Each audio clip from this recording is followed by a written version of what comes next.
title. That's got to check a lot of boxes off of your list here. Yeah, it was just a fight to the end. It's like the minute the gun went off, it was just like full throttle, just everything. Just to get everything today. It's what we've been working for the whole year, so it means a lot as well. What is it about you finishing off races in the last 30 meters like that it's becoming sort of a trend with you? I think it's been like that since I was a kid. It's always been like the last 30, just slow to start, but just give everything to the line, stay patient, stay relaxed. Yeah, it all comes together at the end. What do you do to stay patient? Just relax, just don't think about anything, just go into the flow state, not really thinking about too much, not getting nervous. Because if I'm tense, I'm nervous, I'm going to be moving slower, so staying relaxed as possible, just not thinking about anything. Did you see where you were at the end? Yeah, I had a quick look to my left, and I could see a lot of guys kind of to my left, a bit ahead of me. So just a quick glance, but then it's just, at that moment, it's just like literally give everything I had. The last month, you've taken about 2/10 off your PB. Where's that improvement come from? I think I ran my PB about a month and a half ago, literally with no wind. So it's always been there. It's just finding the right place to do it, find the right conditions, the right setting. It's a high pressure situation, so it's like it brings out the best in everyone. Everyone's running the best, so yeah, it's just the right setting and right environment. You ran that wind assisted race, at 9:84, and you said, I don't want that to be my only mark under 10. So what does it mean to sort of get there in this high stakes environment? I think it doesn't mean too much. It's like as long as I just ran like I've been doing, I was gonna do it. It's just the situation. It's just the situation was such a high pressure situation. Just had to, everything was on the line. So I just gave it all, and it brought out the best in me today. You came over to the U.S. last year. Why did you decide to come over, and why Washington State? Why did you start there? I think me and the coach at Washington State had a good relationship. He believed in me. I didn't have a lot of places that wanted to take me. Being like only not kind of a late bloomer, it was difficult to find a lot of places to accept me. So Washington State had faith in me. So that's why I ultimately decided to go there and just give the support.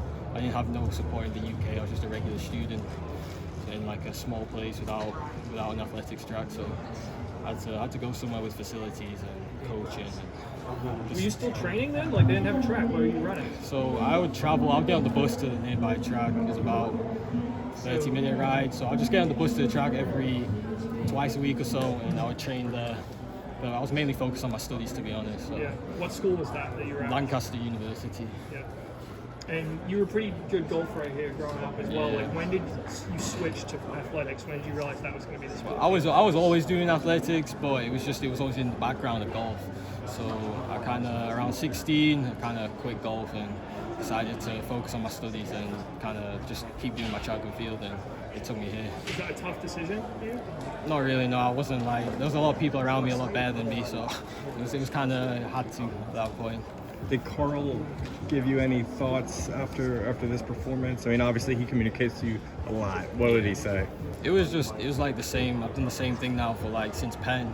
Like literally the same exact race since Penn now. So I just stayed consistent. I had like an off week at conference, kind of got a bit tied up. So yeah, it's literally been the same race like nearly half the year. So he just said, yeah, I've done the same thing the whole way, and it's just been getting better and better. So the momentum you can carry into the British, trials now, sort of how do you kind of extend this now into a really important period? I think it's just gotta forget about this now and then focus on the job at hand, because the main job is the Olympics. So just forget about all of this and then shift my focus to the Olympic trials now. Hey Louie, Carl told me a great story about you, how you somehow got his phone number on WhatsApp, and you asked him, whether or not he can fix you. Tell me about that. Yeah, it was just like I was in the transfer portal, and it was getting really late. It was like literally like the last couple of weeks, and then that's when I sent a message to Carl, and it was just I basically had to go there. So after I got the message back from him. So yeah, it was kind of it was literally a last minute. Like I signed the contract on maybe like the last couple of days. Which was when specifically, like what? It was like late August, I think. Yeah. Around like not late August, start of August. Actually, a couple of weeks before school started. Yeah. What was his response to you, to the text message or WhatsApp? Oh, he was. I can't remember. That was a while ago, but it was just like let's talk, and then we had a phone call. So yeah, it was like let's talk. We had a long phone call. Said like you could saw a lot of potential in me. So I'm grateful for that. But you said, can you fix me? What was broken, you think? I think it was like I don't know. It's like I had a couple problems with my hamstring and my back, so it was kind of like a bit like that. I wasn't really performing. I was just running basically. Like I didn't really have as much guidance as I do now. Where did you